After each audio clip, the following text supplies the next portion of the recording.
Good afternoon, ladies and gentlemen, mothers, fathers, daughters, sons, brothers and sisters. This is a pre-season race here in iRacing. It is pre-season race for Season 5 of the GTE League, for which I will be a commentator for the upcoming season. My name is King-Kodiak, and I am joined alongside the legend, the god, the man with mighty hair. It is StevieSQ. Hello everybody, it's a pleasure to be in the combox with Mr. King-Kodiak, your resident lovely voice. Oh, you smooth operator, you. I do try. They do call me Michael Jackson, but you know. Amongst other things. So, like we say, this is a pre-season race, so we've actually been a little bit late in setting up for the stream, for which I wholeheartedly apologise for. We are actually at the end of qualifying session. There is 2 minutes left for anybody to get over the line and get their quali laps done. As you can see from the overlay, Christoph Holstein, our GTE champion for Season 4, is at the top of the list, being followed by a name I'm not familiar with, but we do have, I believe you were telling me earlier, Stevie, we do have randoms in this particular race. But it being a pre-season race, any and all are available to come and join us. So that's Dan Sosulski. Yes, and there's a lot of people in here who are racing next season. Fraser Williams, who just moved up into P2. Wow, one of those. Just watched Fraser Williamson slam into the wall after La Source. Yeah, the top 4, 5, 6, 7, 8, at least the top 10 of this grid are in the league next season. Brilliant. So Dan Sosulski is a name I'm going to have to wrap my head around. He currently sits in third now with Claudiu Klima in 4th position. Mike Sherpa is a name I do recognise, along with Einar Marinsky in 6th. Andreas Dahlstrom, that's a name I probably will get wrong, in 7th with Aero Nom. Is that how you say that? I'm going with that. Aero Nom will run with that in 8th. Then Michael Dreschler in 9th. And Keith, I'm going to try this one, Camilleri in 10th position. Marvin Sluman, beg your pardon, who's in 11th, who is on track, I think. Oh no, he just hasn't retired yet. In the 4th, Dominic Gaidemeyer, yes, a name very familiar to me, car number 37. In 12th, Felipe Gaillard in 13th, with Alexander Godefroy 14th. Phil Bedford 15th, many names I am recognising. And let's see if I can scroll the top 15 on. There we go. As you can see, Holstein still at the top. Chris De Bruycek in 16th with Sarah Duff. I didn't get to see Sarah at all last season. Glad to see her name returning. I commentated on her for the Ferrari League all those years ago. Well, a year ago. And now the order's disappeared because we are now gridding, as you can see. So if I get this one, this overlay should still work. So where were we? We had gotten to Sarah Dove, who's in 17th, Chris Bell in 18th. Then it is Christensen, 19th, Hoppe, 20th. Brenneman, 21st. Gnu Martinson, 22nd. Ooh, he won't be happy with that. Cooper, 23rd. Suominen, 24th. Many names I do recognise. Blackwood, 25. Kamke, 26th. Ike, 27. Foku, 28. Smiths, 29. Washington rounds out our top 30. But you can see we still have many more names. There are 39 cars gridding up for this particular race. This is going to be interesting. Yes, it's going to be a real test. It's not as big as the grid as we will have come the league. It's a 42-car grid, and we've already got a full grid and about 6 reserves. Few changes. We have a fuel cap this time, a fuel limit of 75% compared to the full fuel tank. It's hopefully to give you a little more time in the pit stop so that changing tyres isn't quite so much a penalty. A lot of new drivers. It's a great track. We've got the new day-night system coming in. We won't see too much of that, but cloud coverage is going to make a massive difference to track temp. It's going to be interesting. Oh, yes, and I cannot wait. So my involvement with the iRacing side has rather dramatically increased of late, and that is not a criticism at all. Quite thoroughly looking forward to that. You have my co-commentator to thank for that. He's the one that dragged me kicking through. I mean, offered me the opportunity. Well, to be fair, AOR as a whole has done. There's been a lot of work going on behind the scenes for all of our leagues, as is generally the case. But the AOR side has had a lot of work, particularly to kind of bring the communication in house. A lot of the iRacing commentaries has been done by GSRC, which is no slate against them whatsoever. They've had very professional commentaries done, but it's time to bring it home and see what's what. As the grid is now beginning to get underway, we will find, where's our leader? Where is he in my list here? There he is, car number 9 in that. Whoa, look at that! Purple, green and blue livery. That's a stunner. Very much liking that. So as the field gets led around at pace speed, they will let the pace car disappear as they head into the bus stop. And if we let's get the blimp cam on so we can see many people raring to go. What have we got? The front 4 Ferraris, then a Porsche and a Ford on row 3. So we'll see how the rest of the field shake up. And so Christoph Holstein. Oh, what a start then for our GTE Season 4 champions. Stunning exit off of the bus stop. Flies up into second position. The numbers will sort themselves out once everybody has crossed the line and the game has registered where everybody is. So Christoph Holstein already getting a lovely start. And that is Sosulski. Oh, I'm going to struggle with this. Sosulski. That is up into second. Williamson third. Klima 4.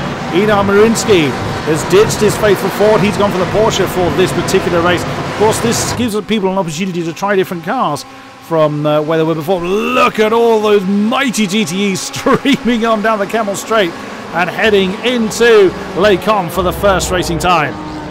It was an incredibly clean start as well. Like we said, 39 cars, and I'm looking at the track map and no one's fallen off the back. I was watching through the source, all nice and clean. Very good to see. Thoroughly disappointed. I was expecting a big old pile-up. But that is the way the cookie crumbles. So there is Einar Marinsky. There are quite a few people in different cars to where they were in Season 4. For instance, Holstein was in the Porsche. It was Porsche, wasn't it? He was in when he weren't here last season. Yeah, so he's trying out the mighty Ferrari. The top 4 still in the Fezzer. Then there's Einar Marinsky, as mentioned. He's ditched the Ford for the Porsche, chasing that top pack. Mike Sherpas, he is in the Naught coloured Ford. Oh, steady. Yes, keep that under control, Mr. Sherpas. He's got Irunom. Hoping I'm getting that correct. Irunom in he's in car 78 for Bushwick Racing, Team Bushwick, I should say. Wow, I'm getting deafened actually by this amount of engine noise going on. I think I might have to turn your volume up a little bit, Stevie, because that is awfully loud. But so far so good. No major incidents I can see. No huge gaps going on. Just had a little look down the field. Phil Reed has a little bit of rear wing damage. He way out of position from where we're used to seeing him. He's down in 24th at the minute. 26th, I find him as. Oh yeah, 26th. I've looked at his car number, not his position. Yeah, but he's had a little bit of a war, but he's still going. How badly will that affect it? Because we saw that a few times in the season. I am actually going to boost your volume a little bit there, Stevie. We saw that a few times where people would have that kind of rear wing damage and sort of carry on and fight. We saw it particularly, I think Christoph Holstein had it in Canada. I think that cost him the win. So is it fairly detrimental to have that kind of rear wing damage? It certainly can be. It very much with this model. It depends a lot on what exactly gets hurt. And again, especially as what on track you're on as well. This one is also one of those, still gets a little bit on the grass. He should be alright with toe. If he finds himself in clear air, it might hurt him a little bit more. But at the minute he's got enough raw pace on those in front and around him. Who is that? That is Martin Helliges. That's making Phil work very hard for that position, but Phil's done it. At the minute he's going to have enough inherent pace over those around him, I think, to get further up. When he starts finding people of his usual pace, he's going to struggle a little bit against them. It'll cost him a little bit, but he should be alright for the most part. It's difficult to know where to look. The field is still very heavily condensed. You can see there's the top 4 in that blimp camera shot, looking at Claudio Klima, who's the tail Ferrari, that lovely black and gold, very sort of classic Lotus-esque colouring going on in car 501, getting a decent drive on the back of. That's Fraser Williamson, started in second. Oh, nearly pushing the red Ferrari then as they come through Blanchimont at absolutely full crank, no sign of any let up at all. Is there a mandatory pit stop in this one? There's nothing mandatory, but if anyone makes it to the end, I don't think they will without making a pit stop. So if you can go for it, but I think you're going to lose a lot of time fuel saving if you're going to make it work. So most people will bet. So they can, but they won't. Yes, more than likely. There's nothing to say they have to. Looking back from highly encouraged. Oh, that's very wide for Williamson. That's certainly going to be. That's going to put him under pressure. We're looking back from Holstein here, and he's really under pressure from Sosulski. So he's not having it his all over. But looking back from Williamson, that is the chasing car 501 of Claudio Klima. Now coming up over Radion, and look at that, nowhere near, just getting onto the Kemmel Straight now. And there is the black and gold Ferrari getting alongside Williamson, who is going to be the last of the late breakers. Williamson doesn't even attempt it, slots into line. Oh, wow, that was Klima getting very twitchy coming into Les Combes. Keeps it under control, but of course that brings Williamson right underneath the rear wing.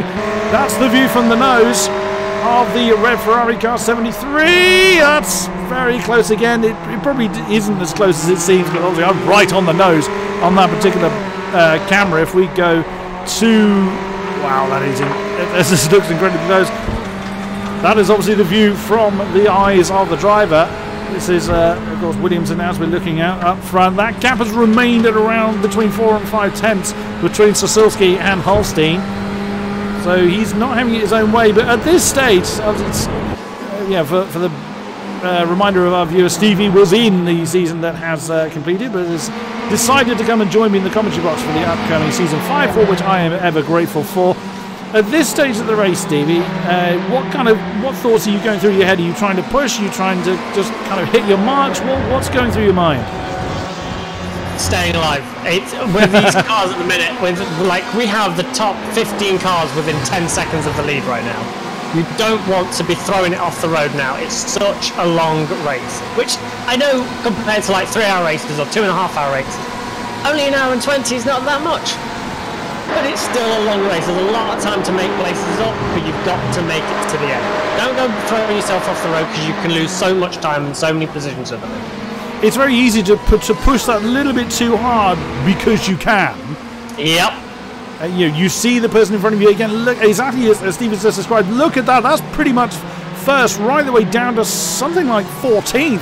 Oh, even further than that. I mean, we've just jumped to 14th, which is Gaillard, and we could see Jeremy Hoppe, that was right behind him in that one shot. So the top, exactly as Stevie was saying, the top 15 separated by just over 10 seconds now. And looks like Sosulski is, look at that, that's very, very close for Sosulski. And although Klima, actually, if we look on the gearbox of Klima, he's still very under much, I can't get my words out at all. Oh, that was, again, very close between Klima and Williamson. It does look like that the Klima's kind of, I wonder whether car 501 is running a bit less wing, because that car is very slippery in the straight, but seems to struggle when coming into Les Combes. So again, what kind of downforce configuration is ideal for someone like Spa? Generally, in these cars, you just run the highest downforce you can.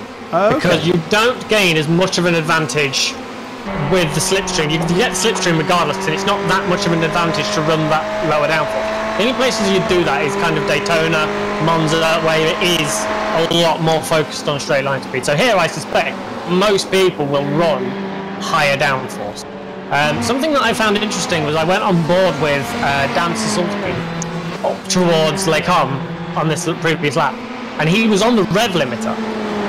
So I don't know whether he's not got that straight line speed to get past and keep up. You can change the gearing in these cars. You can make them longer as you see fit. If they're all running similar setups and similar speeds, it may be difficult. Well, indeed. I mean, I would have thought you want long gears for somewhere like Spa.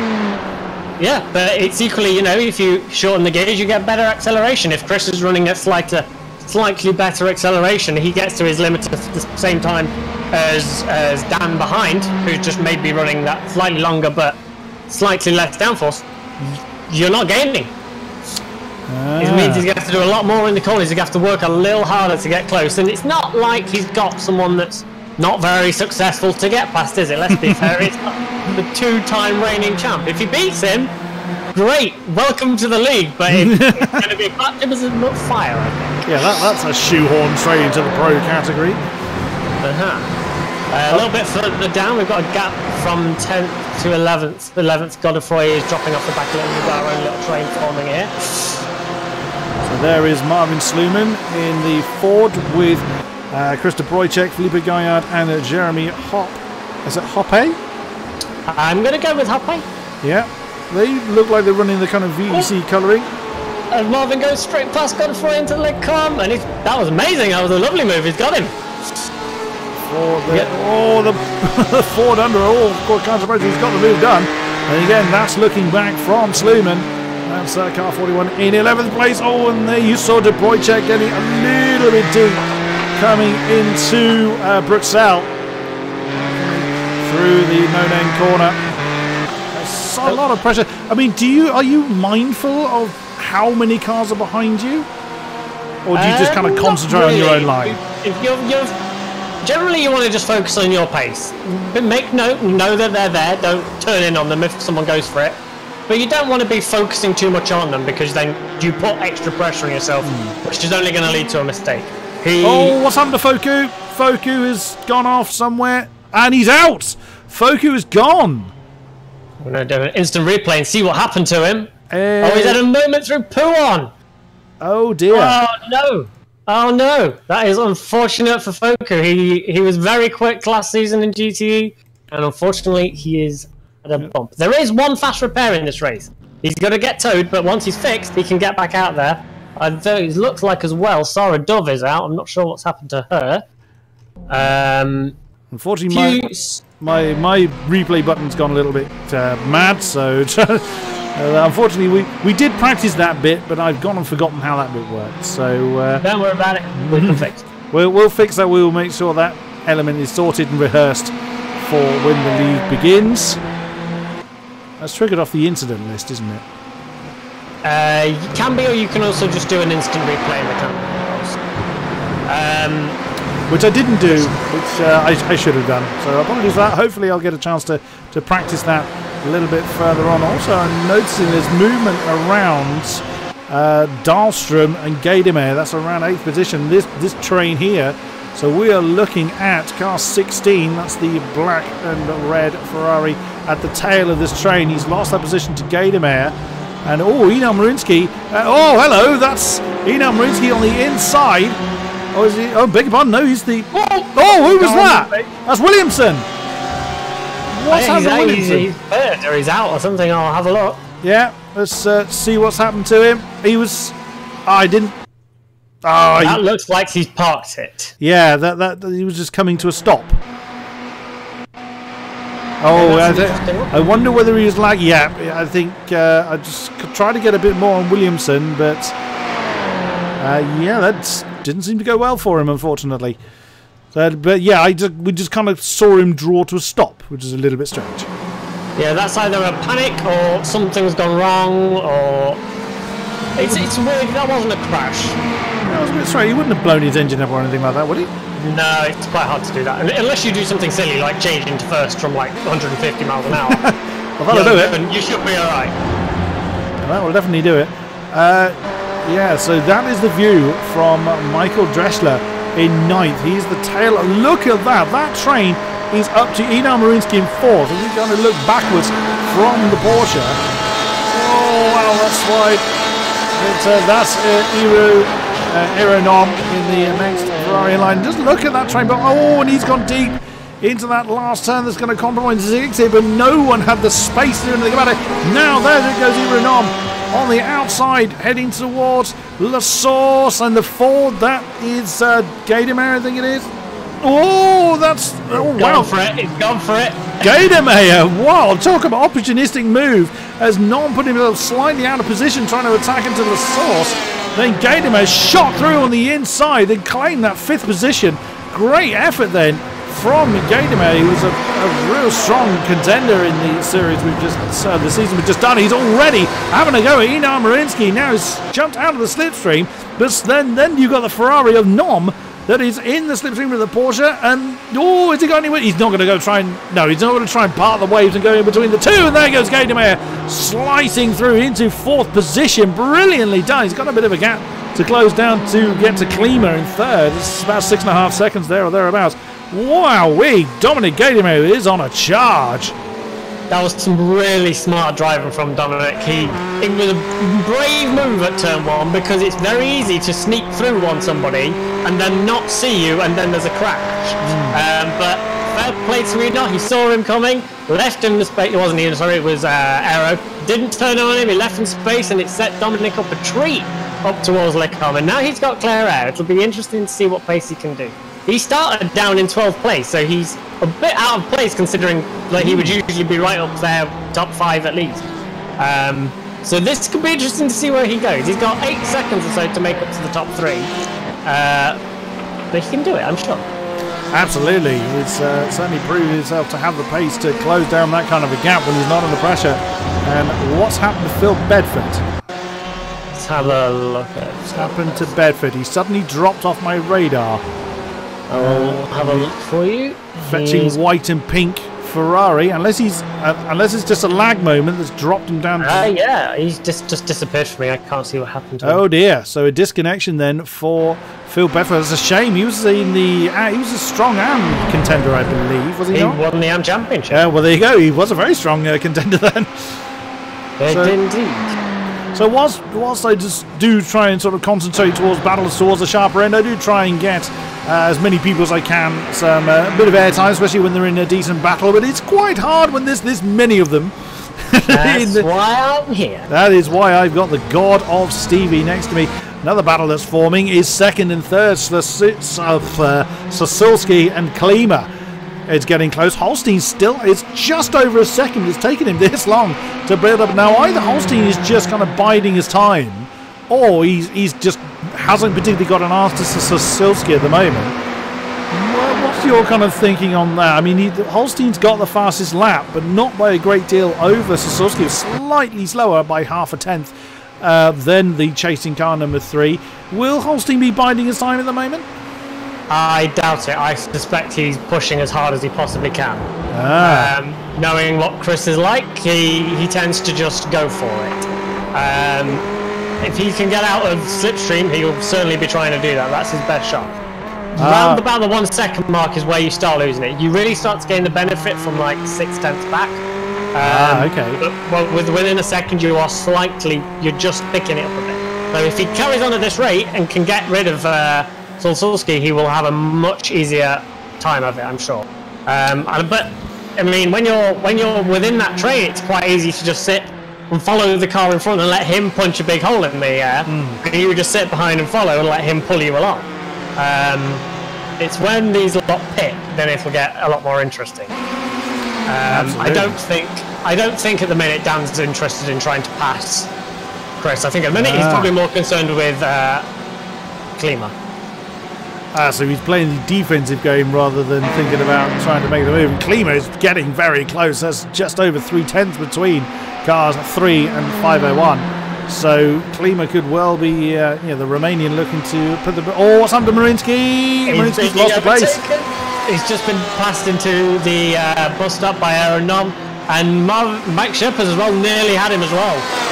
I think Marinsky is struggling a little bit. He drove the Ford last season. This is, I think, his first race in the Porsche, so probably still getting to grips with it. And with these changing track temperatures and changing weather conditions, and with this amount of pressure as well, it's not going to be easy. This isn't where you want to be learning your car from. I say that as he's in 6th. Well, there's no better way to kind of put it to the test, is there? But look at that. Look at the gap that Nom's already got. That's just over a second, or around about a second, but he's not concentrating on that at all. There goes the Ford of Mike Sherpas then on the outside, streaming on down the Camel Straight. Then there's the Ferrari of Dahlstrom.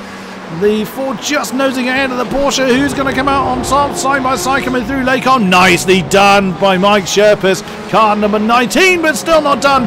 Coming on the exit of Lakon. Car number 2 can't hold on. And that is 6th position to Sherpas. Then Eno Marinsky loses another position. Oh, wow, I thought that was a little bit of an odd moment there from Marinsky. That looked like he was trying to scare Mike back into getting past him. It was, I'll tell you what, Eno may be struggling a little. His pace isn't great, but he's not letting anyone through for free. If you want past, you've got to work for it. Yeah, and fair play as well. And yeah, whilst this may be just a pre-season trial essentially of how the setup of these cars are, what's the fundamental differences, or are there any fundamental differences between last season and what we're facing in season 5 for these drivers? In terms of setup, or in terms of well, just how the league is run. Are there any major setup differences these guys have to deal with? Basically, we're kind of the same. We've altered a little bit. There's 5 minutes less qualifying and 5 minutes extra practice. We're only doing 10 rounds just because we've got Christmas and New Year. Damn real life. I know, it's annoying. But for the most part, everything is very similar. They can choose their car, they can choose their setup, they can do what they like in that regard. Race length is still the same, instant limit still the same. Just go at it, really. That's what we like to see. Talking of incident limit, I would like to point out, because I can see their incidents. Haha, no secrets are hidden.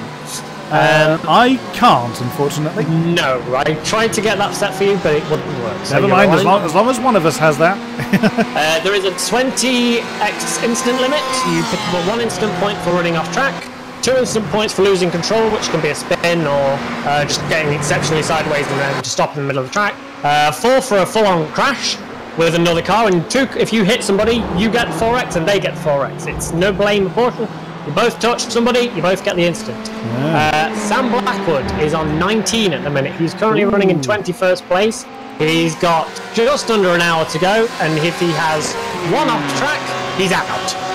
And right behind him, go on. There's no coming back from that one. Once you're off, you're off. That's it, yeah. Oh, Sasolski's lost that third. He pretty much let that one go. It looked like it on the Camel Straight before they got to Lake Com. We're seeing Klima side passes. Godefroy has lost a position. Oh, that was very slow, the moment there for Godefroy. Or maybe it was a slow moment for Hoppe, maybe, in 12th position. They weren't going particularly well.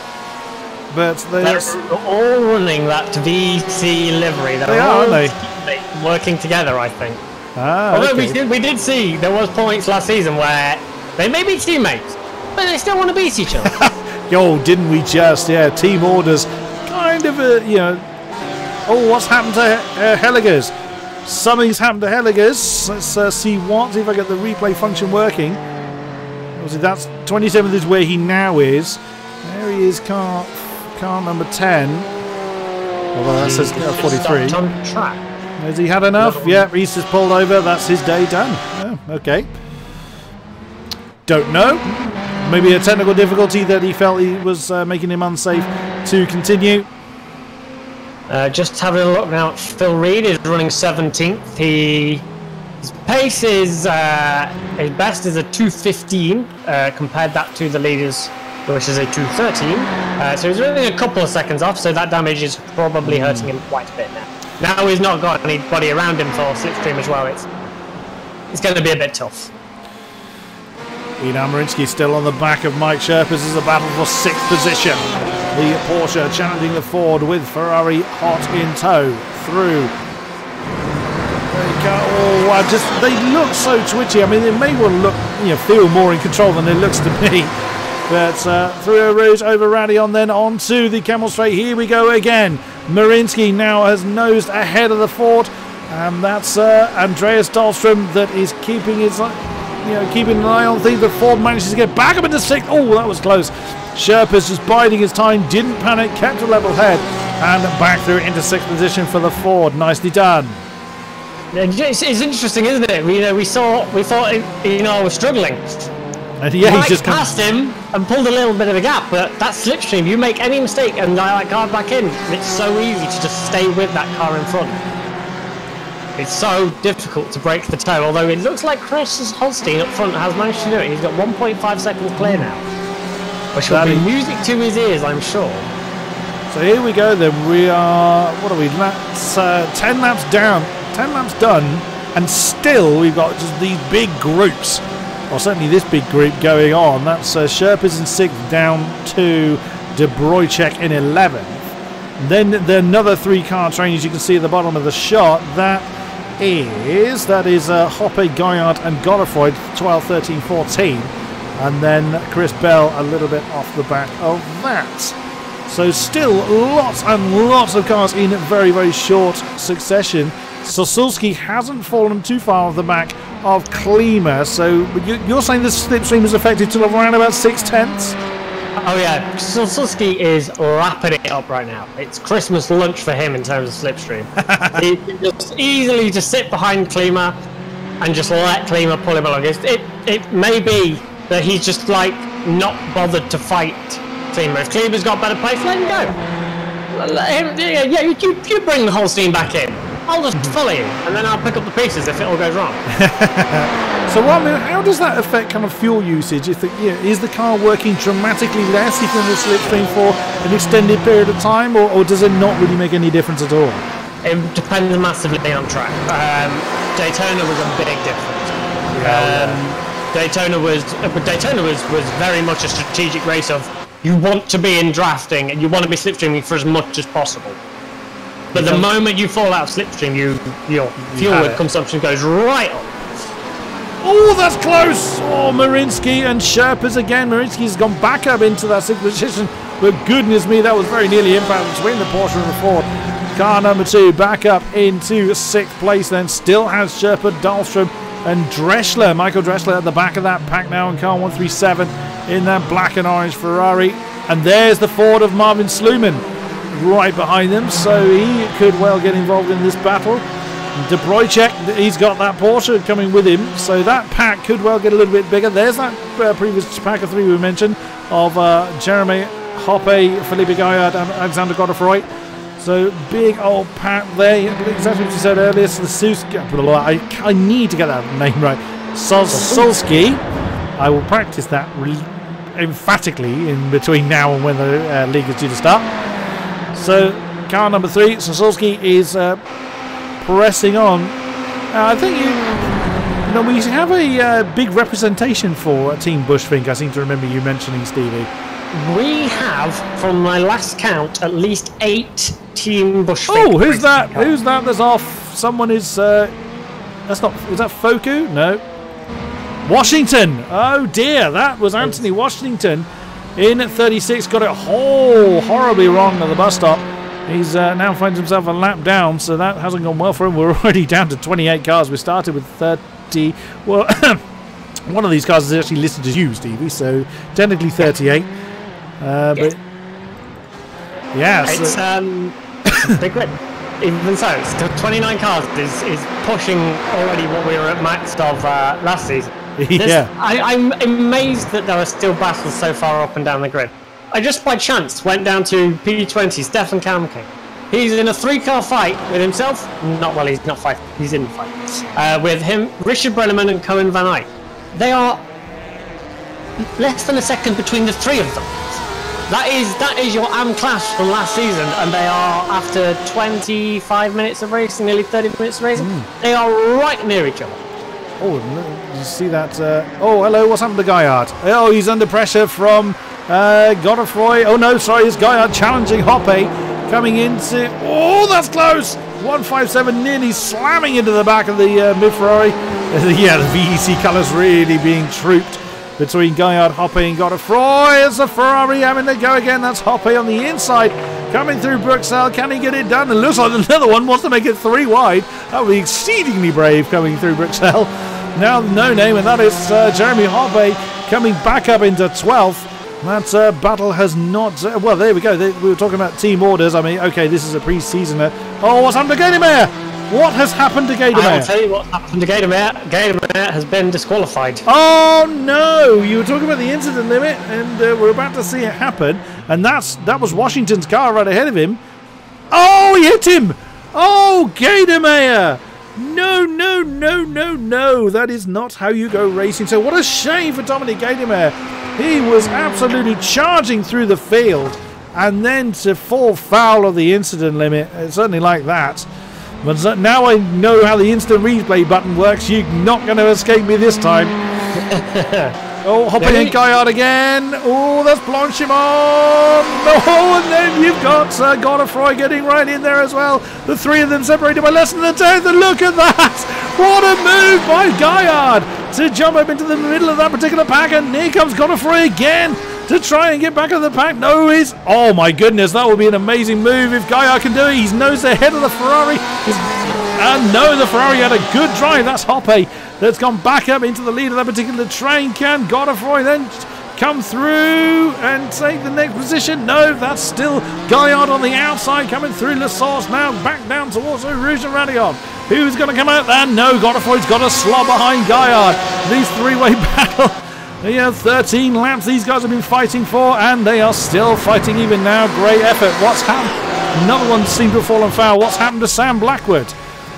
I suspect Sam has been disqualified. He has. Unfortunately. He just kind of vanished before he even got to the bus stop. So, hello. That's Dahlstrom on Einar Marinsky. And again, it's difficult to keep up with all of these battles going on. Now the Ferrari is, they've got a lot of work to do. The three of them, look at that. It's, Dahlstrom is the Ferrari in the middle of this pack. That's Einar Marinsky in the Porsche. Car number 2 that leads this small train. Sherpas has lost that 6th position to Dahlstrom. Nicely done with the Ford, keeping the pressure on the Ferrari. Well, at least the 3 cars are a different mark. It's easier for me to actually commentate on them, saying that, right behind them, just can't quite see, is Dreschler. So there he is in the 137 Ferrari. Can't see from the chopper cam because the tree's in the way. Onto the nose of the chasing Ferrari car 137. He definitely wants to get involved in this particular pack. And there in the background you just saw Marvin Schlumann in the Ford. It's nothing out of the ordinary for him to get involved in this particular battle. Oh, wow. If this is what the season is going to be like, I cannot wait. It's going to be good if this is what we've got. I'm amazed by Einar. He was struggling so much early on, but he will not relinquish those positions. Someone passes him, he gets him straight back the next lap. Really, really good defensive driving. Just to shout out as well, Marvin Schlumann didn't race last season. His wheel broke the week before the first round. Oh no! So he's gone the whole season, without racing. His first race back, and he's running in a very competitive P9. Something happened to Suominen, I think, or did he just lose a position? He might have just lost the position, actually. Trying to see what happened to him. I don't think anything particularly happened to him. Oh no! Something's happened to Gaillard, though. What's happened to you? He's got a very heavily dented back wing on that Porsche. I think I haven't gone back far enough to see what happened to Gaillard, and that's him losing the position to Godefroy. He's hit something very hard. He lost it really early on. We'll go back and find it for you. Oh, they had a crash! Oh no! They crashed! Oh my god! There was Gaillard and Godefroy. Godefroy on the inside of the first part. Gaillard on the inside for the second part. Oh, Godefroy loses it. He flipped Gaillard into the tyre barrier on the exit of Les Combes. Ouch. Marinsky's just lost that position to Dahlstrom. So Dahlstrom was actually at the back of this train only 2 or 3 laps ago. He's now right at the head of it. And with Einar Marinsky, he's been on that kind of, well, it doesn't look like there's any obvious damage to the Porsche, but for whatever reason just hasn't quite had the pace of those around him, but he's always found a way back through. So once again, Einar Marinsky in a position where he's having to fight hard to try and return to the back of the top of this particular pack. So we'll see if he's able to do it. Of course, there's Mike Sherpas pressing hard, and Dreschler at the back of this particular train biding his time, waiting for it to all go horribly wrong ahead of him. There's Schlumann, who didn't gain a great deal ahead of him at the moment, but if they carry on fighting, it could really slow them down and bring the Ford into contention as well. Absolutely, this is some incredible driving, and the other thing to consider is tyres. Now, tyre wear on iRacing isn't actually that harsh. It's not like the Pirellis we see in Formula 1 that can fall away very quickly. You have very intense peak grip, and after a couple of laps they start to fall away, but they stay at that kind of level for a long time. And if you can just back off in those early laps and let those tyres not put as much stress through them, it can pay off quite a lot in these later stages. So maybe that's what Dahlstrom's been doing. He spent a lot of this race just in this battle, and now Einar's had his fight with Mike, and they've all been squabble in and put in more stress. Maybe he's now decided now is his time to show his hand. That car ahead, I think, is Anthony Washington ahead of this particular pack of 4, so he'll be well, he needs to get out of the way of them because they are bearing down on him pretty damn quickly. Eau Rouge. Oh, and you can see how the Ford is bouncing around, struggling to keep the traction through Radion now onto the Camel Straight. How is this one going to play out? We've seen many an overtaking maneuver. Here comes Marinsky again. Is he going to try and attack Dahlstrom for that 5th position? No, he remains in position this time. Actually, all 4 of them remain where they are. We haven't looked up front for a while, so whilst these guys kind of mind their own business a little bit, let's just check in on where our leaders are. There is the... I love that livery on car number 9, Christoph Holstein. Hopefully he runs that one or something similar.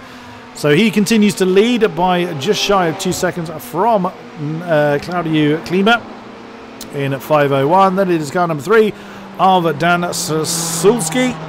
Will wrap my tongue around that eventually, probably in time for the race to finish. Then it is a bit of a gap, 10 seconds back to Irunom in car 78. And then it is Andreas Dahlstrom in that particular pack we've been looking at. A little bit of a gap forming between the Porsche of Marinsky and the Ford of Sherpas, as you can see there. But that Porsche are once again, Einar Marinsky is just not letting go of the lead. He wants to drive this train all the way to the station. He's not wanting to let anybody else have a go. That is what it looks like for Marinsky on the nose of the Porsche. What is he going to do? Is he going to try and get in the slipstream and make a move into the bus stop? Let us see. He is gaining on the Ferrari slowly but surely through the last part of Blanchimont. Tiny little bit of lift. You ain't going to leave that flat, and certainly not with the cars this heavy. And no, he's a little bit too far back to try and move into the bus stop, but he's certainly keeping himself very much in contention. Absolutely, and just for reference, if you get the line right, it is flat, but it's scary as hell. Surely you need the car a bit lighter than where they're going to be at the moment, no? You would be surprised how much grip these can generate. You certainly don't do it flat if you're following another car, because dirty air will throw you into the tyre wall. Very high speed, you don't want that. No. But Blanchimont and Eau Rouge flat pretty much every time if you can get the line right. Yeah. It's a big if. And you know when you've got it wrong. Oh yeah. Usually by screaming and tyre smoke and so on. Oh, something's happened to Dressler. He's fallen off the back of this particular pack. And there he is. He's losing a position to Sluman. What's happened to Michael Dressler? He's suddenly miles off the back. He was 3 seconds slower in that last lap as he hit something, and the car looks okay. Just double check if car number 137 has done something wrong there. I will have a look for you. Why, thank you. Oh, yep, he has made a mistake going into the bus stop. How far back was that? Let's see if I can bring up the replay. Oh, that was quite a way back. You're probably looking at the full minute, I think, at this point. He got on the brakes, he locked up, and it was very affordable driving, because rather than plough into the massive pack of cars in front of him, he lifted off the brakes and went left and went to the runoff. Ah, okay. But that cost him a lot of time, but it was smart driving, a little mistake, and he's still in. Yeah, still in it.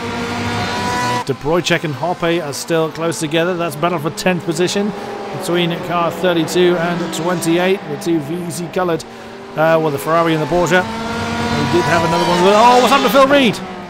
What has happened to Mr. Reed? Phil Reed has been disqualified. Oh no, he's again that damage just forcing him too wide too often. And we have lost car number 24 from AOR Blue. It's going to be him. Yeah, there he goes. And he knew he'd done it as well. He didn't even try and correct that one. He just ended up going straight on. The drivers have a lift ticker at the top that tells them when they pick up an incident, so they can tell how they're doing. Drivers that need to be careful are Andreas Dahlstrom. He's on 15 at the minute. Alexander Godefroy is on 16, although he would have got 4 from that collision,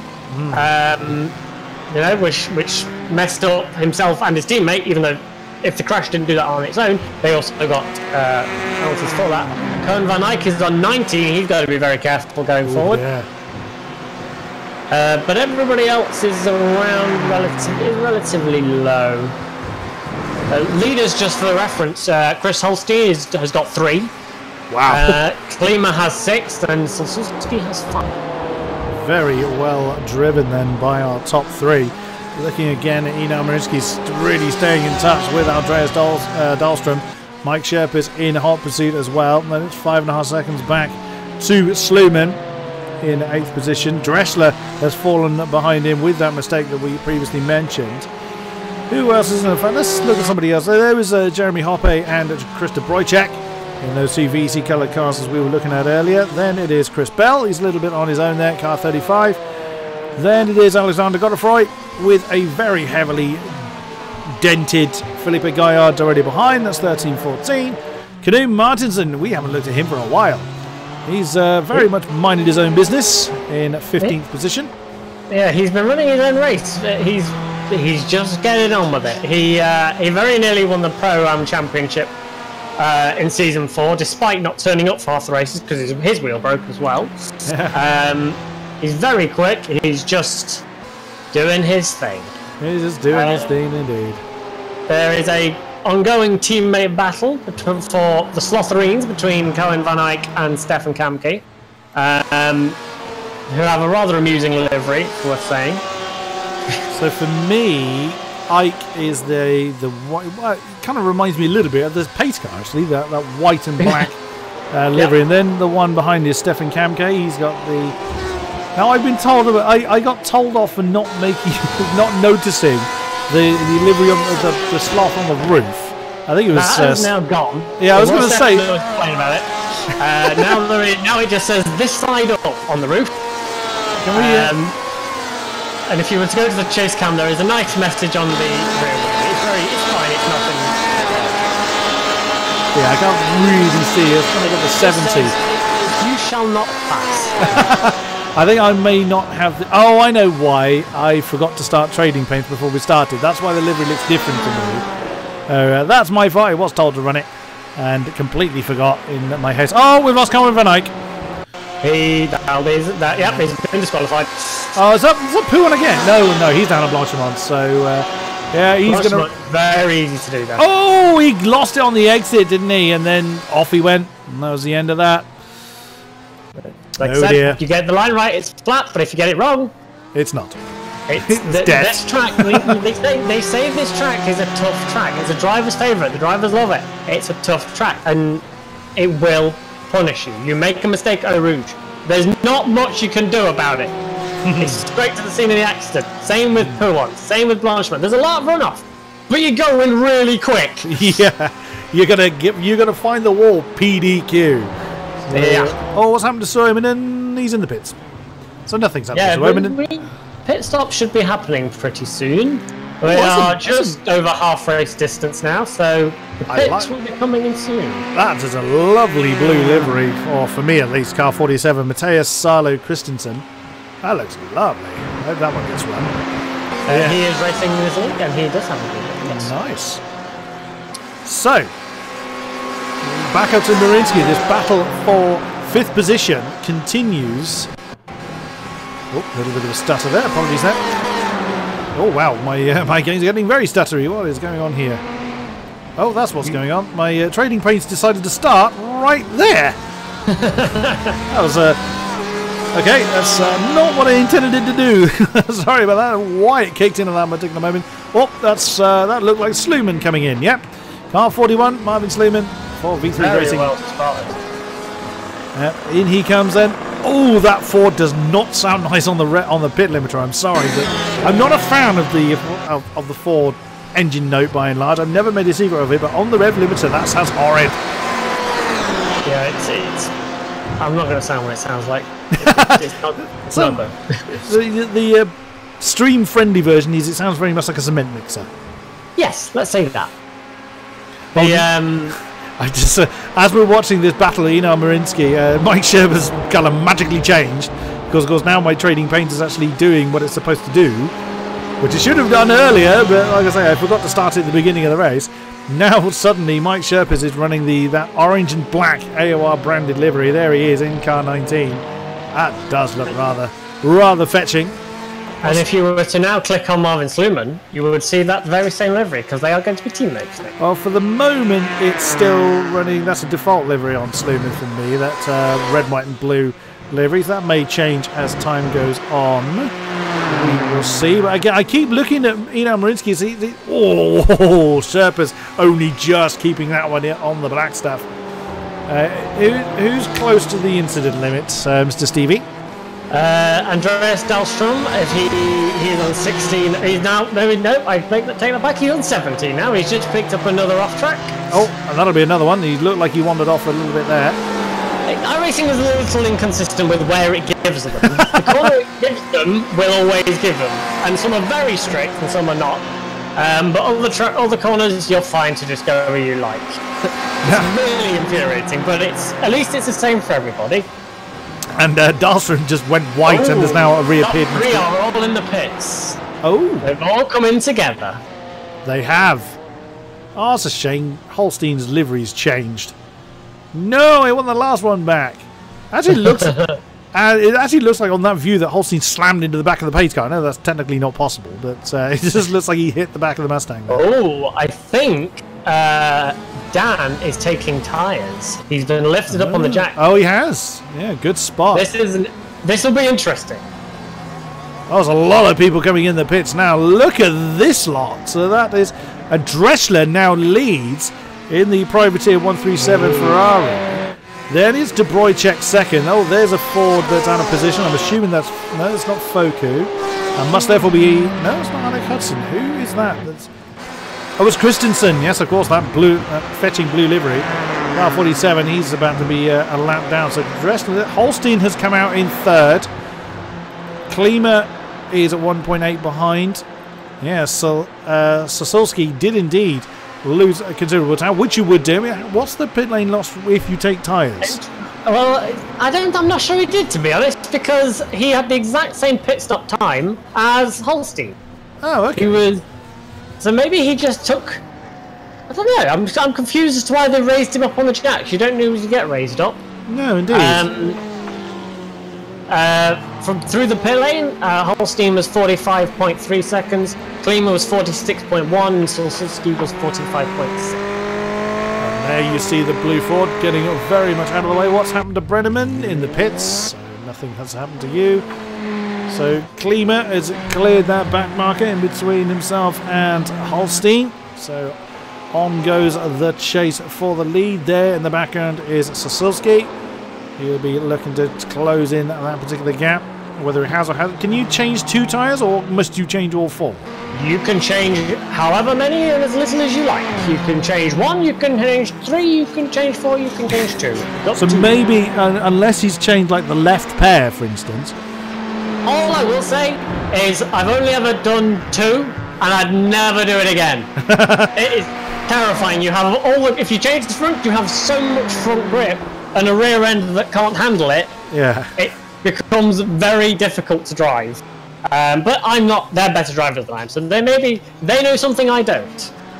Dreschler and De Bruycek come in. That's of course going to hand the lead back over to car number 9, the Swiss double champion of Christoph Holstein. And Klima, there you see the top 3 resuming their position. Of course, the overlay will catch up once the next lap is complete. So I tell you who's lost out a little. If you look at the gap from where Ino Marinsky is compared to Andreas Dahlstrom, and he had a little bit of a bigger gap to Mike Sherpas until Mike made a little mistake just down at the bus stop. Ino has lost a little, it looks like, to Andreas. Yeah, okay. So, yeah, that gap has definitely gotten bigger between certainly Sherpas and Dahlstrom. Not completely on his own. It looks like Dreschler, has he come back out in 8th? He has. So 137, the brief leader of the race, now returns in 8th position, still considerably higher than where he started. So decent run then for the Privateer Ferrari. Holstein, go on. I'll tell you who has done well. Whether this was intentional, I'm not sure. But Knut Martinsson, who has been on his own for most of the race, pitted at the same time as all these guys, and is only a few seconds behind the likes of Godefroy. Godefroy, yeah, that's Felipe Gaillard in hot pursuit. So yeah, Canute's just kind of, exactly as you say, just running his own race and ignoring everybody else. And through consistent laps, has got himself, he's starting 22nd, and is now in a much happier place from there. But does look like Gaillard does look like he's really wanted to put the pressure back on and get back up the field. We'll see if he is able to do so. However, what's happened to nothing's happened to Dressler. That's just where he came out of the pits. That's what's thrown my overlay off slightly. I will say Dahlstrom is now at 18 incidents. He needs to be very careful. He's got half an hour still to go. I remembered and realised why Wolski went up on the jacks, and it was probably because he probably had a little bit of damage and used the fast repair. Okay. But they don't get that in the league. No, sorry, lag moment. I thought we thought we'd lost our fearless Norwegian, but I think he just had a lag moment. He went grey on my overlay and reappeared. So no panic over. He's under a lot of pressure from Gaillard though. Yeah, these two were in the same class last season, and like I said, Canute won most of them. So it'll be interesting to see how these two stack up here. But Spa's a different kind of track. You need everything here. And that's the thing, it really kind of makes a setup nightmare. You want to be slippery for the very, very long, very fast parts, but there's significant, particular, at speed corners, not just, small twisty ones, a la here at the bus stop. You've got Poo on, you've got Blodgem on, that, having an amount of downforce could help you, but yeah, I far prefer this seat in the commentary box. It's far more comfy than the drivers. I will say, this is a lot less stressy. Yeah, and I certainly know where my talent lies. I make no secret of the fact. I've tried driving a few times, and I'm far safer in here, for everybody concerned. I loved driving this car. Like, the Ferrari GT car is such a great car. But this is a new challenge, and this is something different, and I'm looking forward to it. And I get to spend some quality time with you. Oh, you are far too kind, you gorgeous, gorgeous man. I was talking to the audience. Oh, okay. Oh, I tell you what. Whilst this has all been kind of going on, I'll tell you who's on the move. Sasulski gained 4 tenths on both Klima and Holstein, and his fastest lap is only 9 thousandths slower than Holstein. I mean, Klima actually has the fastest lap with a 2:12.938, so and that's only that's only just over a tenth more than the two around him. But looking as last lap alone, Sasulski is really on a charge. Now, if he did take tyres, well, we don't know because we don't know what actually goes on in the pit strategies and the pit changes. And again, look, it's another 4 tenths off of Klima, 5 tenths off of Holstein. Sasulski is flying. This could be high up right now. It's getting into the final stage of the race. There's no more strategy. It's just flat out to the end. The other thing to consider is, in terms of car difference, they're all relatively well balanced. There is no one better car. Porsche is a bit better through the corners, but it's not as good on curves and it's not as good on a straight line. The Ferrari is a really good all-rounder in every part. Ford's probably a lot better on the straights, a little bit hit and there through the corner. But Chris, who drove the Porsche last season, compared to Phil Reed, because I had the pleasure of sitting in a chat with him throughout last season during the races, Chris was more able to stay on those fastest lap more easily and more consistent in the Porsche compared to the Ferrari drive. Which is why there was a lot of tracks last season where in those closing laps, I'm thinking Belle-Isle, and I think he did it at Imola as well, where he would just rapidly in those last 10 laps close up and put a massive amount of pressure on the car in front.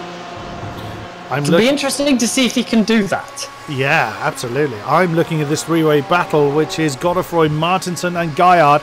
And there goes the AOR yellow Ferrari of Martinson, the inside. Oh, there was a tiny bit of impact there. Oh, we lost Godefroy. Did we? Been Oh, there was a tap on. I mean, Martinson was committed to the move. There was no real fault on the form of the AOR yellow Ferrari there. He committed to the move. He was 3/4 past.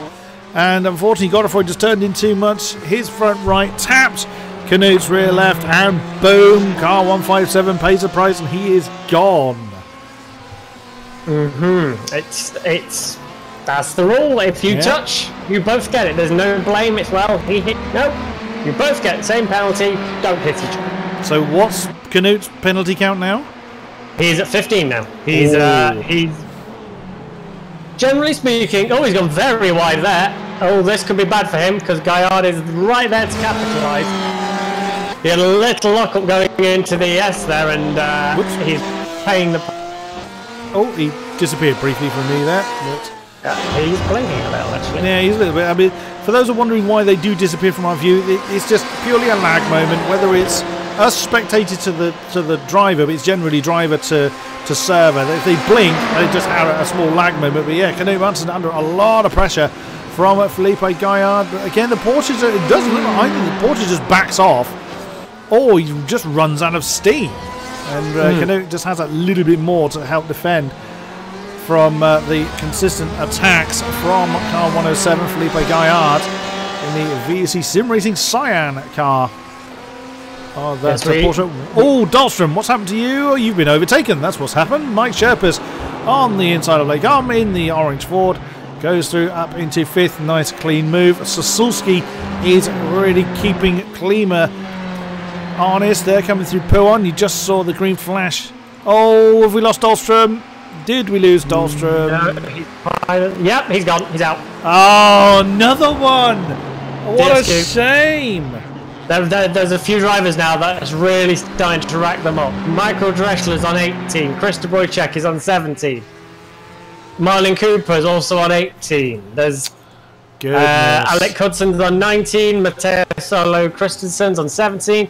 These crucial last 25 minutes. This is when the fatigue starts to get to you. You've been driving for nearly an hour, and these, like I say, these tragedy with these tyres, you can pretty much go flat out as fast as you can. There's, you're basically all running a similar strategy. You're going to do a splash and dash for fuel. You might take tyres if you feel like it, and if you're ready to take the risk of losing that little bit extra time in the pits, but you have to make it to the end. Godefroy's gone. Godefroy has also gone, yep. 21, he is out of here. Oh dear. And these are amazing drivers as well, so it's just the pushing that little bit too hard, trying to catch the one ahead, trying to defend from the one behind. It is just catching them out at the worst possible. Well, I think there's not any, not a good time as such. So 21 cars remain from the 38 that started.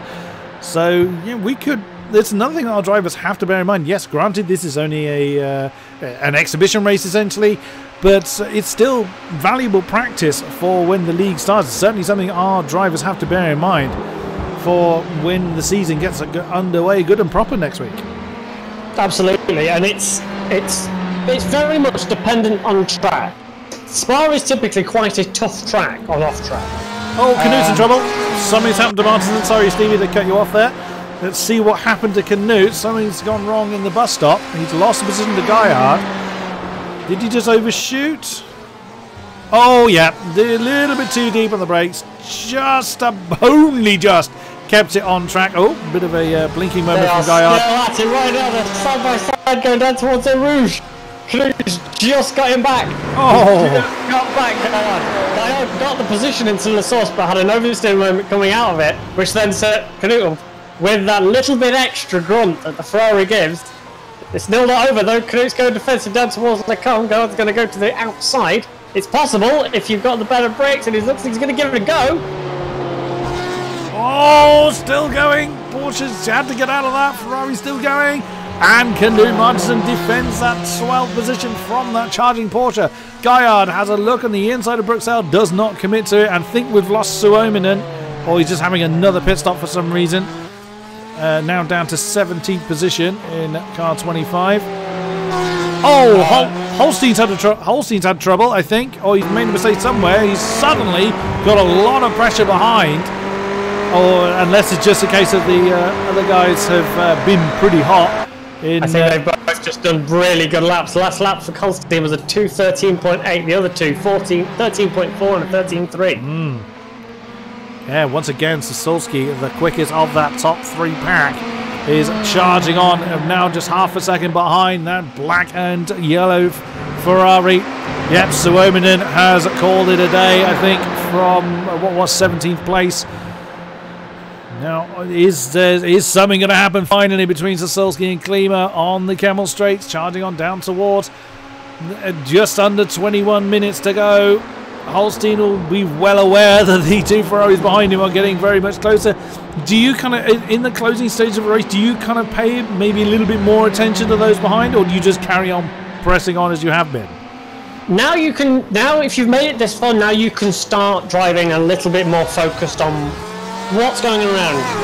But you've got to drive smart. There's no point in fighting somebody that you know is clearly a lot faster. Not with 20 minutes to go. Martinson's had another problem at the bus stop again. He has had an off track. Yes. Has he? He's done it again, isn't he? He's just watching a replay of Martinson and Gaillard. He's done it again, isn't he? Yeah. Oh, that's even worse. Yep, he just completely cut that one, and then he allowed Gaillard through. He was, of course, slow when he returned to the racing line, but yeah.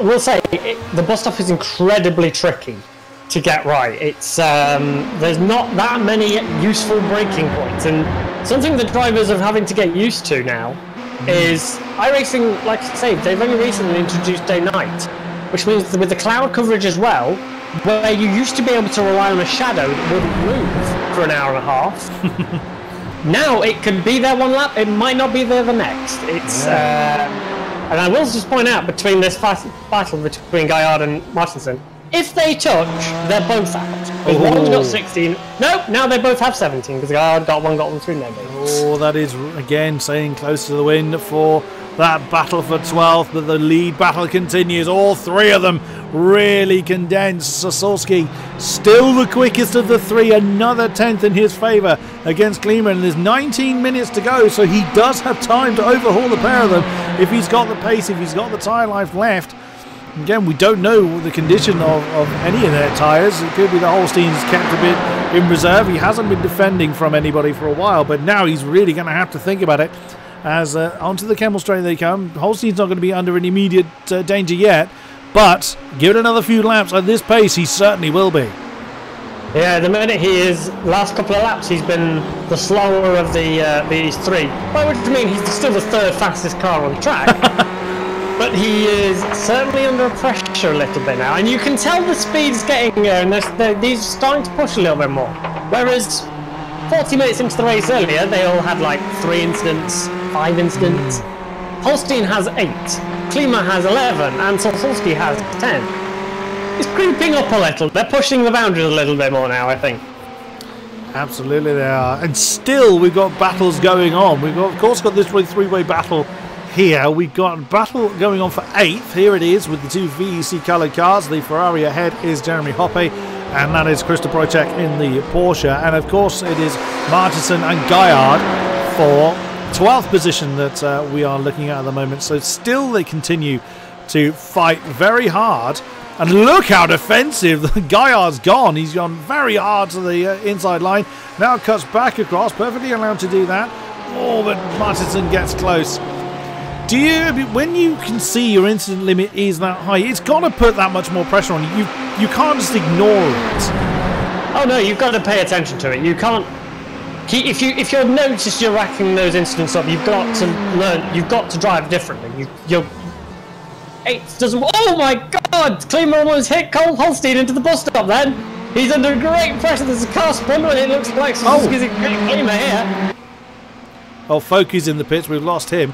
I was actually on. I was looking at Sasulski behind. Didn't quite see the incident between Klima and Holstein, but I daren't look away now because look at looking back from Klima's car. And if he's got damage on there, that is not going to help the Romanian keep Sasulski behind.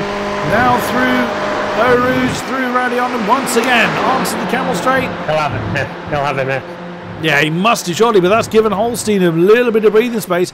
Here comes the red Ferrari, and Klima staying hard to the defensive line. There goes Sasolski. Can car number 3 draw alongside? He is, but can he outbrake the 501?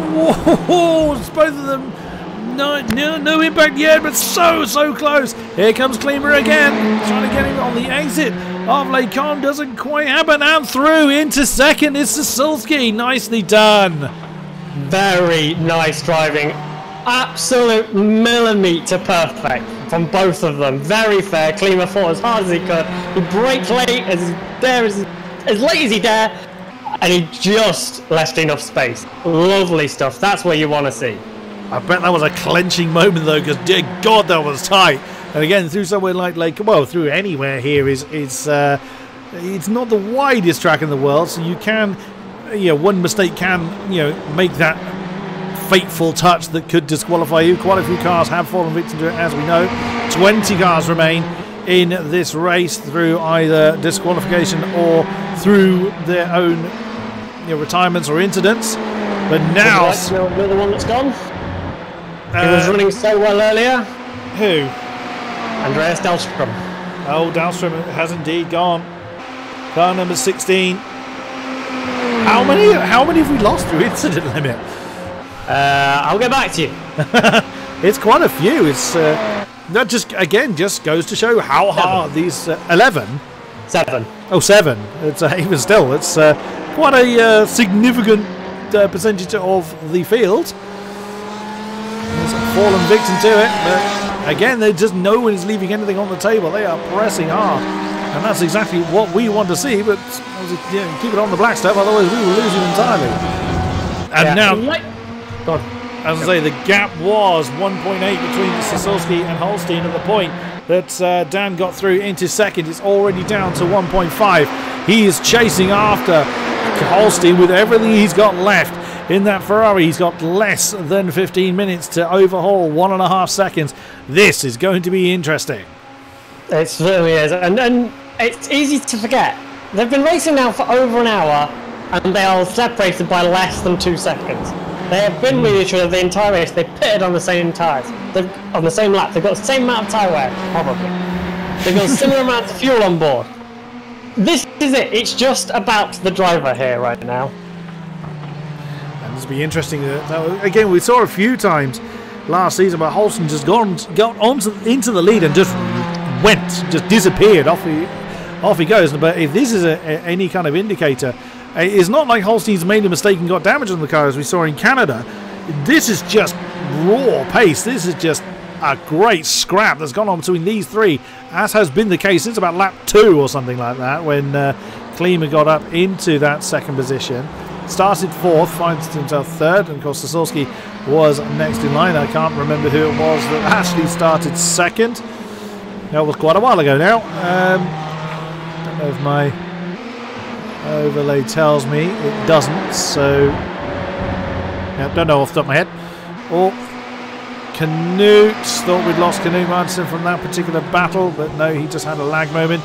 Whenever they have a lag moment, they disappear from my overlay, so it makes me think they've gone. But no, Canute's still going in 13 and still chasing that Porsche.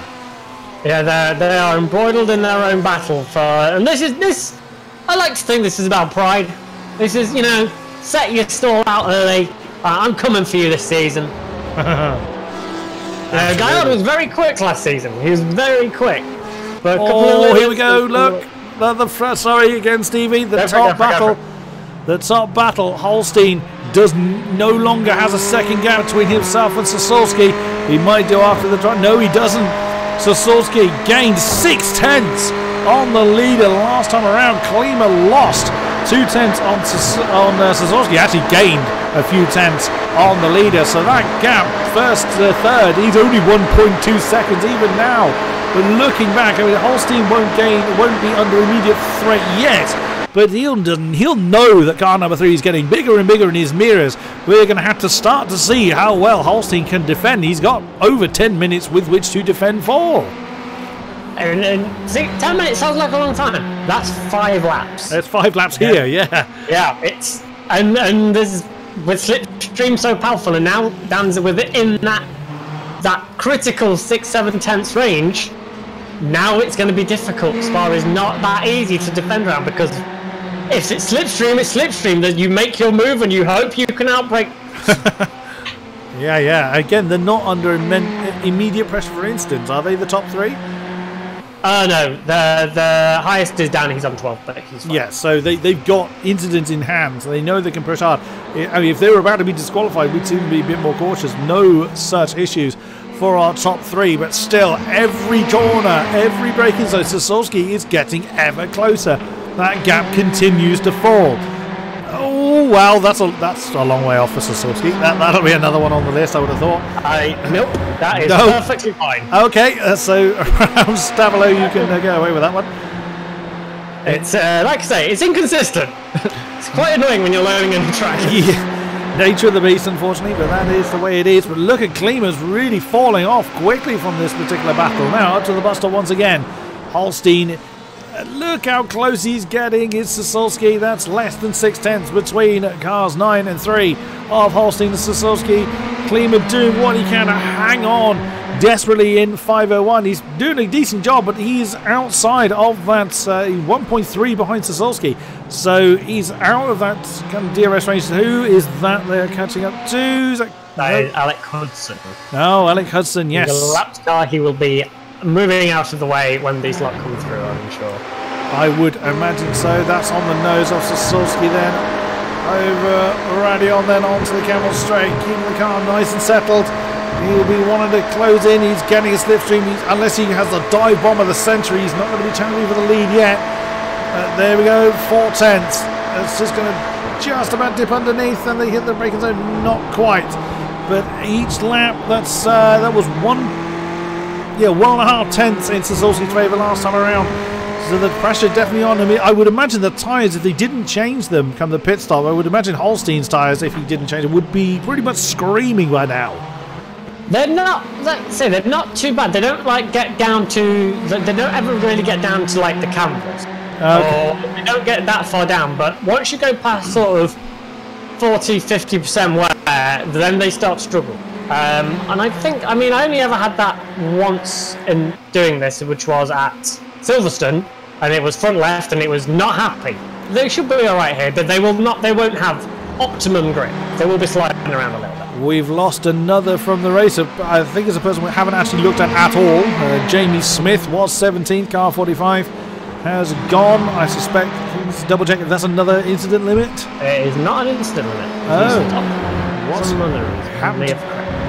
Could well have done, but I daren't look away from this battle for the lead.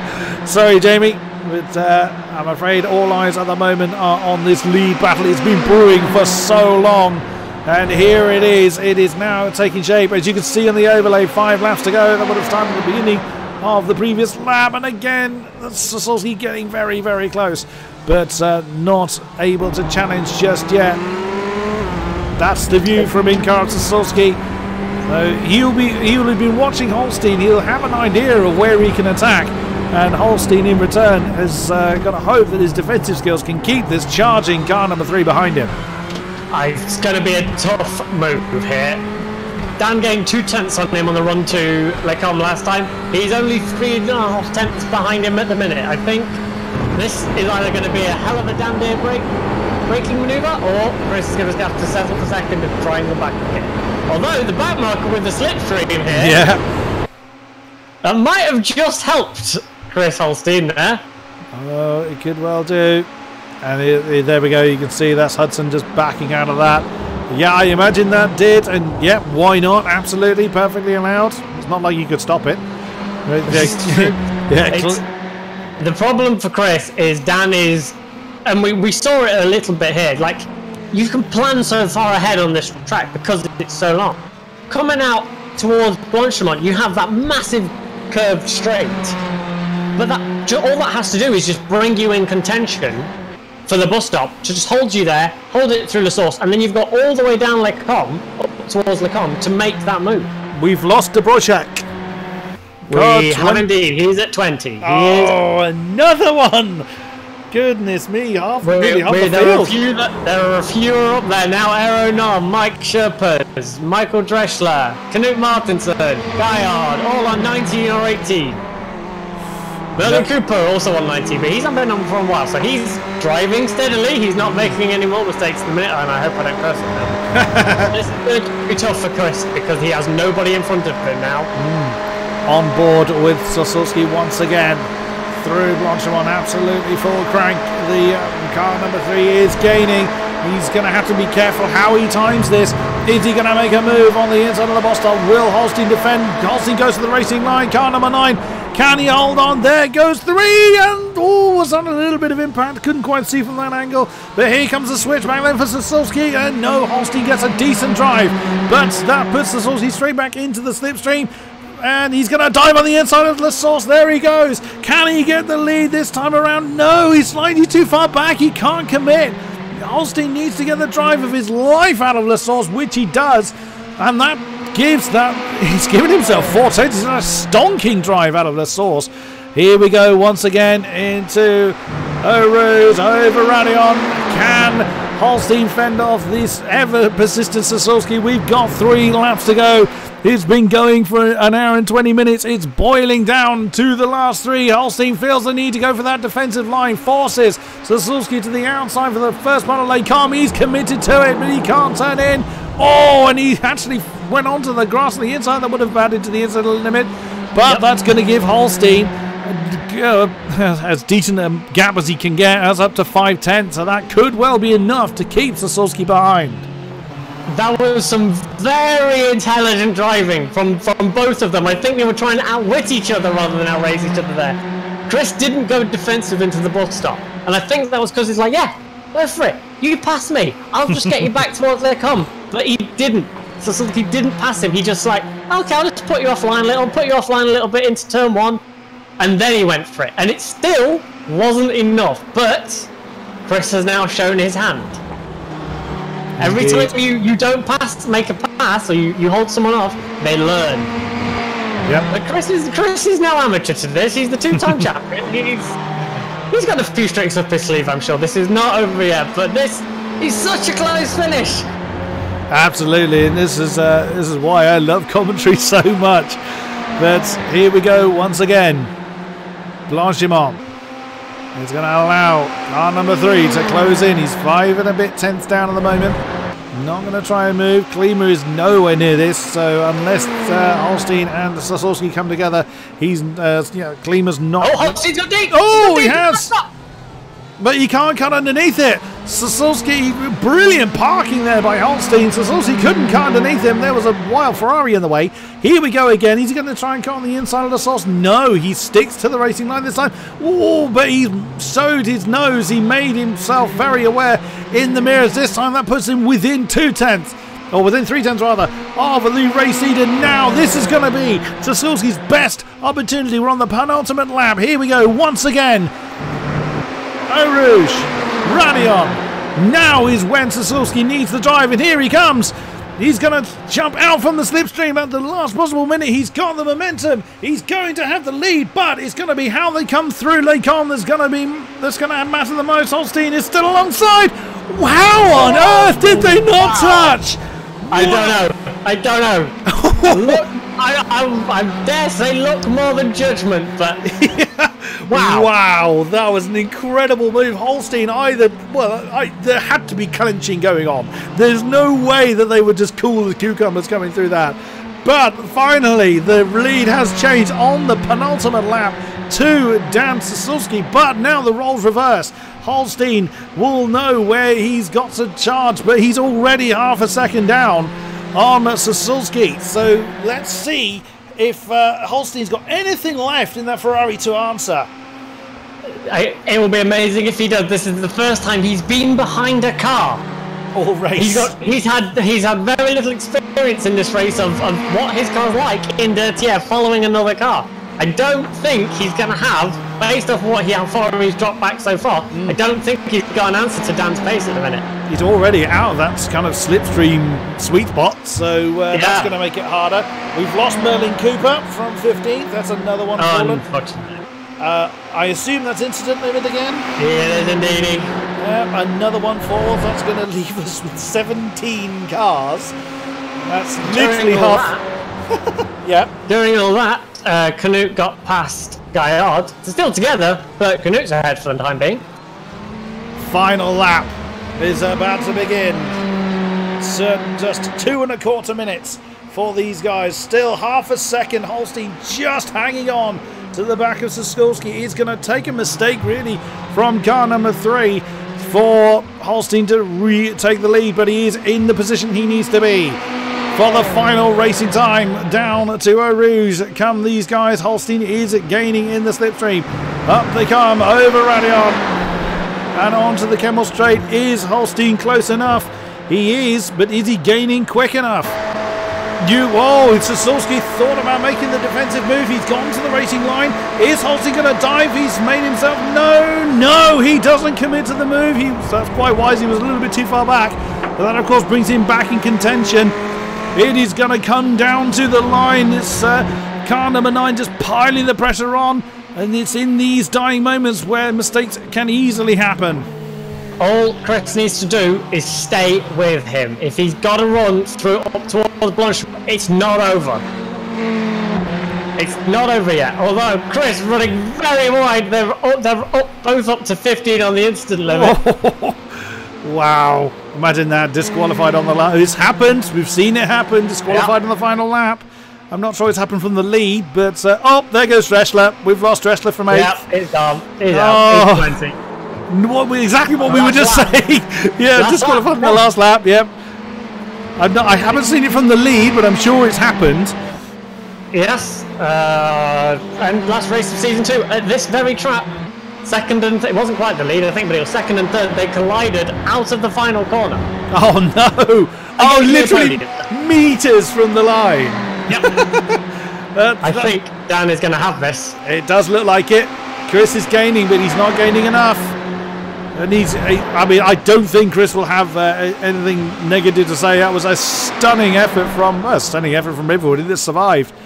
Into the bus stop once again. No mistakes made. And it does look like it is going to be, and there it is, your winner here at this pre-season race in Spa is Dan Soskulski for Bushwick Racing Pink, car number 3.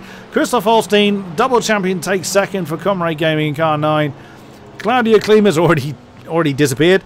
Car 501 for Geodesic Racing. There you just saw, I think it was Iro Nom. There he is in the car 78, will take 4th position. Mike Sherpas, it's been a while since we've looked at Mike in that orange Ford.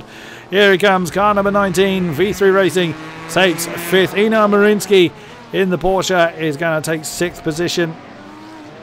In car number 2. Here he comes. And it's just amazing how some of these battles dispersed and some just never relinquished. There is Jeremy Hoppe, car 32 in the VC covered Ferrari. Armin Sluman in the next V3 Racing Ford, car 41. He's going to take 8th. Chris Bell, didn't see you all race long, sir. Well, I saw you very near the beginning. Started 18th. He's going to finish 8 positions up from there. Nicely done, car 35. There's Canute. Well, Felipe Gaillard fallen. Where's? Oh, no, that's not the Gaillard.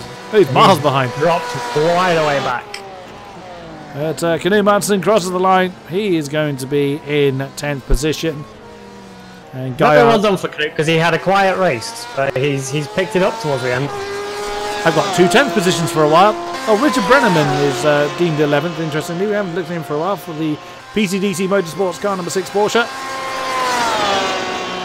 That's odd. I've got 2 11th now. I think that's just... It's just because the way they're finishing it. Yeah. No, that'll sort itself out. We have our second place man in the ready for interview. Ready for interview box. We will happily have a word with him. The last man on track is Stefan Kamke. Last man on the lead lap. Here he comes. He's going to take 12th position. In these Slotherings. Oh yeah, there we go. I saw the this side up livery. Finally that corrected itself before the race was done. And there we go. Everyone has crossed the line. What a finish. The gap at the line, 4/10 of a second. After 36 laps and an hour and 20 minutes of racing. 4:10. Incredible. Absolutely amazing. Let's get our guys in, shall we? Is it just Mr. Holstein that wants to talk to us? Just Mr. Holstein for the minute, but we might see if we can get some. Let's see if anybody else wants to join us. Let's get my interview music going, which is very rudely described by a certain Mr. Hawkins, but we won't go into that. Right. Where is he? Oh, we have a few people wanting to talk to us. We've got a couple more now, yeah. Let's grab them over. Let's interrupt the conversation they're going to be in. Nope, they're sat there very well behaved. They always destroy our fun. Right, we've got McFillan, Stefan, and Wycoms all ready to talk to us. Let's have a word with Mr. Reed. That didn't quite go the way you wanted it to. What happened to you early on? Well, I started the race in the only way that I know how, which is doing celebratory donuts on the formation lap. And I hit the wall, so I had a damaged car. Oh dear. So that must have been quite a difficult thing for you to kind of manage. Were you looking to try and carry that to the end, or were you looking to pit before the incident limit struck? Well, I was hoping to get to the pits. Unfortunately, with the new fueling rules, I didn't have as much a window to pit in, so I had to keep going for longer than I would have in the past. But yeah, I mean, in fairness, in the past I wouldn't normally do a donut into the wall before the race. So, you know, seesaw. Well, lesson learned for the league to come. We'll hope so. Stefan, hello. We don't often get to see you in the box. Welcome to you. Hello. How was that race for you, sir? Actually quite good. Last finish on lead lap as always. Yes. But 13th out of 39 starters, as always, slow and steady wins the race. How are you? Sort of.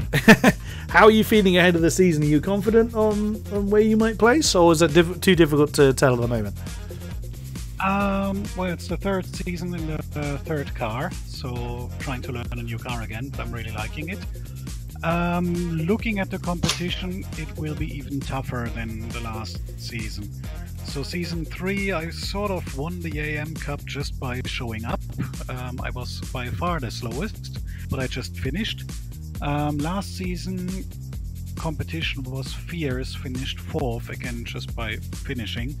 And this season, I just hope I get a lot of good battles and improve my racecraft. That's basically.